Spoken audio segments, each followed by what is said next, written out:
नमस्कार. सीता सीते सरिते यत्र संगते तत्राप्लुतासो दिवमुत्पतन्ति एवैतन्वं विसृजन्ति धीरास्ते जनासो अमृतत्वं भजन्ते. हा वेदोक्त मंत्र आहे. या मंत्रामध्ये सित आणि असित असे दोन प्रवाह जिथे एकत्र मिळतात त्या ठिकाणी तो देहत्याग करतो, त्याला अमृतत्वाची प्राप्ती होते असा अर्थ आहे. आता या ठिकाणी सीत आणि असित यामध्ये कुठल्या नद्याचा उल्लेख नाही आहे. तरी प्रयागराजमध्ये यमुना कृष्णवर्ण असली आणि गंगा श्वेतवर्ण असली तरी वेदोक्त मंत्रामध्ये मात्र याचं वर्णन नाही आहे. फक्त सीत आणि असित आहे.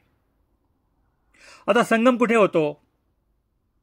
बाह्य विश्वामध्ये तर हा संगम आहेच. प्रयागराज सतीर्थराजो जयती प्रयागा.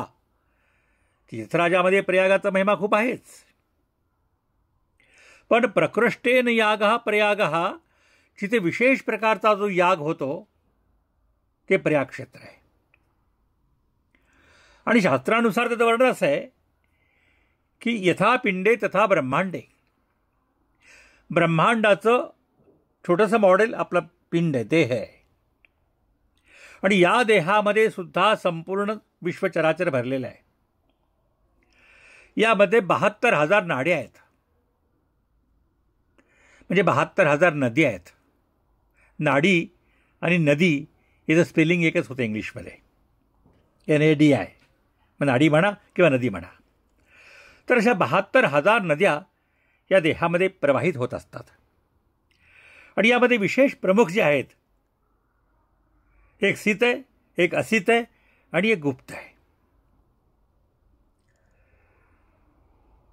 श्वेतवर्णाची, कृष्णवर्णाची आणि गुप्त या नद्या कोणत्या आहेत? आपण व्यवहारामध्ये बाह्यदृष्टीने पाहतो. सीत म्हणजे श्वेतवर्णाची ही गंगा, असितवर्णाची कृष्णवर्णाची यमुना आणि सरस्वती गुप्त आहे. पण आपल्या पिंडामध्ये याचं वर्णन काय केलं आहे? कारण जोपर्यंत आपण अंतर्मुख होत नाही तोपर्यंत बाहेर विश्वातच आपण रमून जातो. आणि सगळं आपल्यामध्ये असताना तुझे आहे तुझपासी परितू जागा चुकलासी, सगळं आपल्या मानवी देहामध्ये आहे. हे कळालं पाहिजे. काशी म्हणजे काय? काश्याम ही काशते काशी, काशी सर्व प्रकाशिका, सा काशी विदिता येन तेन प्राप्ता ही काशिका. ज्याच्या प्रकाशामुळं संपूर्ण विश्व प्रकाशमान होतं त्या तत्वाला जो जाणतो तो खरा काशीला गेला, असं वर्णन आहे. तसं आपल्या देहामध्ये हा संगम कुठे होतो? तर शास्त्रात वर्णन केलंय. इडा भागीरथी गंगा पिंगला यमुना नदी तयोर्मध्ये गता नाडी सुषुम्नाख्या सरस्वती. इडा, पिंगला आणि सुषुम्ना. इडा भागीरथी, पिंगला यमुना आणि सुषुम्ना सरस्वती या तिन्हीचा संगम कुठे होतो? तर आपल्या भ्रकुटीमध्ये आज्ञाचक्राच्या ठिकाणी होतो.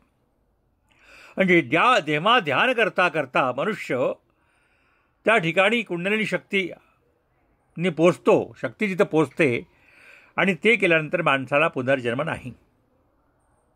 आज्ञाचक्र ओलांडले की तो सामान्य व्यक्ती पुन्हा जन्माला येत नाही. आला तर अंशावतार किंवा दैवी कार्याकर्ता अवतार घेत असतो. म्हणून जो कुंभमेळा आहे, प्रत्येकाच्या देहामध्ये हा कुंभ आहेच.